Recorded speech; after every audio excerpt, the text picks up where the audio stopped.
depuis leur règne, comme cela avait été le cas de l'Église. Okay? Donc Dieu est lié à sa grâce. Vous avez deux pierres pour Dieu et une pierre pour la pensée. C'est juste pour indiquer le lien qu'il y avait ici. Ensuite, vous avez les 24 vieillards. Si vous suivez la structure que nous venons de lire, après les 24 vieillards, vous avez devant le trône les 7 esprits de Dieu, donc ils sont associés au trône de Dieu. Rien d'autre. Nous avons l'explication dans le chapitre 1, c'est le Saint-Esprit dans sa plénitude d'action. Okay? Et puis nous avons la mer de verre, la mer de fonte ou la mer d'airain. Tout ici. Et après, je l'ai lu à la fin du verset 6, il y a 4 êtres vivants. Et quelle est l'action ici, dans le chapitre 4? Attention, je suis dans le verset 7. Le premier être vivant est semblable à un lion, le second être vivant est semblable à un veau, à un bœuf, le troisième être vivant à la face d'un homme, et le quatrième être vivant est semblable à un aigle qui vole. Voilà la description de ces êtres vivants. Fonction. Les 4 êtres vivants ont chacun 6 ailes et sont remplis d'yeux tout autour et eux dedans. Les yeux tout autour de dedans, c'est juste pour expliquer que ce sont des êtres, les anges, il y a des ailes. Donc on a ici une représentation angélique en quelque sorte, comme dans l'Ancien Testament. Ce sont les anges. Les yeux ne doivent pas vous impressionner, c'est juste pour dire la capacité et le rôle qu'ils ont de voir partout. Ok? Et en même temps, c'est une façon de dire les choses. Ok? Surtout dans le rôle limité qu'on peut leur donner ici. Alors attention. Il ne cesse de dire jour et nuit, Saint, Saint, Saint est le Seigneur, Dieu le Tout-Puissant, qui était, qui est et qui vient. Nous constatons simplement, on a un verset dans le chapitre 1er, c'est le Dieu qui était et qui vient. Ici on dit était, qui est et qui vient. On va ça plus tard. Donc sans cesse, ils sont dans une adoration, ils prononcent Saint, Saint, Saint. Verset 9. Quand les êtres vivants rendent gloire et honneur et action de grâce à celui qui est assis sur le trône et à celui qui vit au siècle des siècles. Donc déjà, les êtres vivants sont en adoration permanente, mais quand ils le font, c'est qu'ils le font tout le temps. Okay? Verset 10, les 24 vieillards se prosternent devant celui qui est assis sur le trône et ils adorent celui qui vit au siècle des siècles et ils jettent leur couronne devant le trône en disant « Tu es digne, notre Dieu, notre Seigneur et notre Dieu, de recevoir la gloire et l'honneur et la puissance, car tu as créé toutes choses et c'est par ta volonté qu'elles existent et qu'elles ont été créées. » Vous remarquez donc les deux groupes, les vieillards ou les anciens et les êtres vivants, ils adorent le Dieu créateur. Si les êtres vivants disent Saint, Saint, Saint, la nature de Dieu, les vieillards ou les anciens vont dire pourquoi l'action puissante, l'adoration de Dieu se fait ici en tant que créateur. Ok? Ils adorent le Dieu créateur. Ça va? Attention. La crise commence là. Une crise va éclater dans le ciel à ce moment-là. Ok? Et la crise, vous l'avez au chapitre 5. Disons, puis je lis dans la main droite de celui qui était assis sur le trône, c'était Dieu, la main droite bienveillante, un livre écrit, en fait il y a un rouleau, écrit en dedans et en dehors et scellé de 7 sceaux. Et bien un ange puissant qui crie d'une voix forte, mais qui est digne d'ouvrir le livre et d'en rompre les sceaux. Dieu lui dit celui qui tient. Et le défi alors c'est de qui peut. Et bien ces 3 personnes dans le ciel, ni sur la terre, ni sous la terre, ne peuvent ouvrir le livre ni le regarder. Voilà la crise. C'est qu'en fait, il y a quelque chose de dramatique, mais personne ne peut résoudre le problème. Et je pleurais beaucoup, c'est pas avec quelques petits larmes, essuyer un mouchoir, c'est véritablement une pleure à chaudes larmes de ce que personne ne fut trouvé digne d'ouvrir le livre ni de le regarder. Et là, un fait important au verset 6. Et l'un des vieillards, vous retenez ça, un des vieillards, ou un des anciens va venir consoler. Ne pleure pas. Voici le lion de la tribu de Juda, le rejeton de David, a vaincu, référence à la mort de ce lion de Juda, pour ouvrir le livre et les 7 sceaux. Et je vis au milieu du trône les 4 êtres vivants et au milieu des vieillards, donc tout au centre, si vous regardez le cercle concentrique, je vis un agneau qui était là comme immolé. Nous avons dit tout à l'heure, c'est la deuxième étape. Après le chandelier, nous sommes maintenant avec l'agneau immolé. Il avait 7 cornes, c'est un agneau puissant, parce que la corne symbolise la puissance. Et 7 yeux. Attention maintenant, qui sont les 7 esprits de Dieu envoyés par toute la terre? Saint-Esprit, donc, la plénitude, envoyé par toute la terre. Il vint et il prit le livre de la main droite de celui qui était assis sur le trône. Et là, vous savez à quoi vous êtes en train d'assister? Et l'apôtre Pierre, rempli du Saint-Esprit, va dévoiler l'affaire. Vous êtes à la Pentecôte. Sur la terre, vous savez historiquement qu'est-ce qui s'est passé, comment le Saint-Esprit est descendu sur les disciples et comment donc ils ont pu évangéliser, moissonner, recueillir les prémices. Ça, c'est la terre. Mais qu'est-ce qui s'est passé dans le ciel au même moment? Eh bien, voilà. Dans le ciel, il y avait une crise qui précède cela. Okay? Jésus vient, l'agneau, okay? Il prend. Et qu'est-ce qu'il fait au moment où il prend le rouleau? Les sept esprits, ou l'Esprit de Dieu est envoyé sur la terre. Et que se passe-t-il à ce moment-là dans le ciel? Okay? Donc vous avez ici le rouleau CD et les qualifications de l'eau. Que se passe-t-il à ce moment-là? Dès que l'agneau a été la solution céleste, attention, quoi c'est bien. Mes amis, Jésus-Christ n'est pas seulement la solution terrestre. Jésus est aussi toute solution pour le ciel. Quand quelque chose va être déclenché, on aura un crescendo de louanges, verset 8, quand il prit le livre. Les 4 peuples vivants et les 24 vieillards se prosternent devant l'agneau, tenant chacun une harpe et des coupes d'or remplies de parfums qui sont les prières des saints.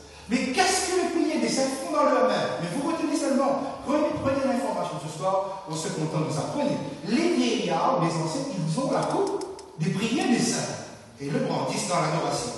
Verset 9. Et chanter un cantique nouveau. Forcément. Okay? En disant, tu es digne de prendre le livre d'un nouvel essor. Car tu as été immolé, tu as racheté pour Dieu et par son sang des hommes de toute tribu, de toute langue, de tout peuple et de toute nation. Et tu as fait un royaume et des sacrificateurs pour notre Dieu et ils régneront sur la terre. Vous remarquez bien qu'est-ce qui se passe? C'est qu'au moment où, sur la terre, ceux qui se sont préparés pour l'effusion du Saint-Esprit reçoivent le Saint-Esprit, dans le ciel, il y a une explosion de louanges et de paroles qui accompagnent les actions terrestres. Mais ça, les hommes ne pouvaient pas le savoir. Le livre de l'Apocalypse va nous le dire, mais cela ne va pas s'arrêter là. Regardez le verset 11. Je regardais et j'entendis la voix de beaucoup d'anges autour du trône et des êtres vivants et des vieillards. Et le nombre était des milliards et de milliards et de milliers de milliers. C'était des milliards d'anges qui vont se joindre aux 4 êtres vivants et aux 24 anciens. Et là, verset 12, il disait d'une voix forte, l'agneau qui a été immolé est digne de recevoir la puissance, la richesse, la sagesse, l'honneur, la force, la gloire et l'amour. Et mes amis, cela ne va pas s'arrêter là. Il y aura un autre groupe qui va venir s'ajouter à cela, alors que sur la terre, mes amis, ceux qui étaient remplis du Saint-Esprit étaient en train de parler de Jésus, et on parlait de Jésus, on parle de Jésus. Dans le ciel, mes amis, là-haut, il y a une explosion de joie extraordinaire de la part de ces catégories d'êtres qui sont là, verset 13. Et toutes les créatures qui sont dans le ciel, sur la terre et sur la mer, tout ce qui s'y trouve, je les entendis qui disaient à celui qui est assis sur le trône et à l'agneau, soit la louange, l'honneur, la gloire et la force au siècle des siècles. Et là alors, les 4 êtres vivants disaient Amen. Et ça, moi je trouve extraordinaire parce que je me pose la question, ça c'est quoi le ciel?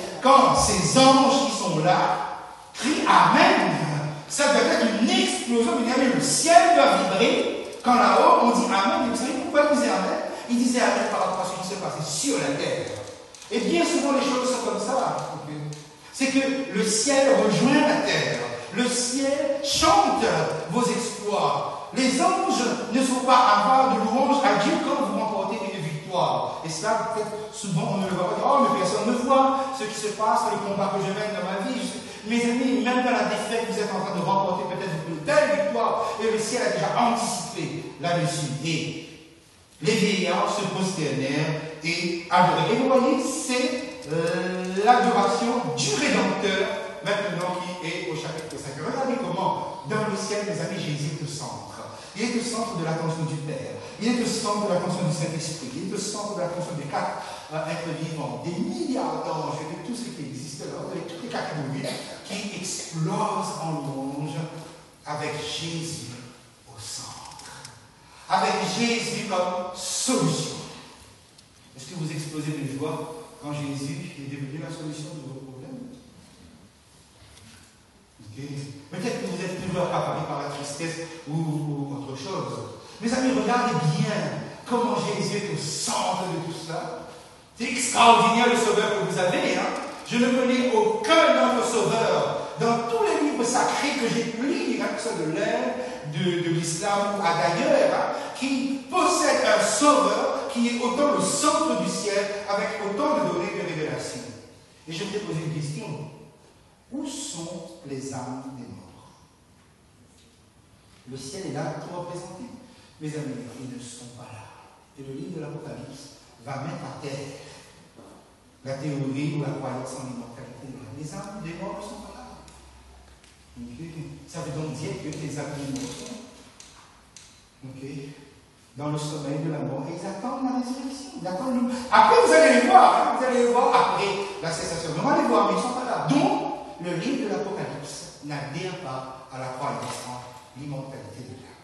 Et là, mes amis, peut-être la plus belle des révélations aussi sera devant nous, parce que Jean va arrêter de pleurer autant de louanges d'un être qui est capable de solutionner un problème de cette dimension. Mes amis, il faut que vous quittiez ce soir ici ce lieu avec la pensée que vous avez un sauveur merveilleux. Vous avez un sauveur magnifique.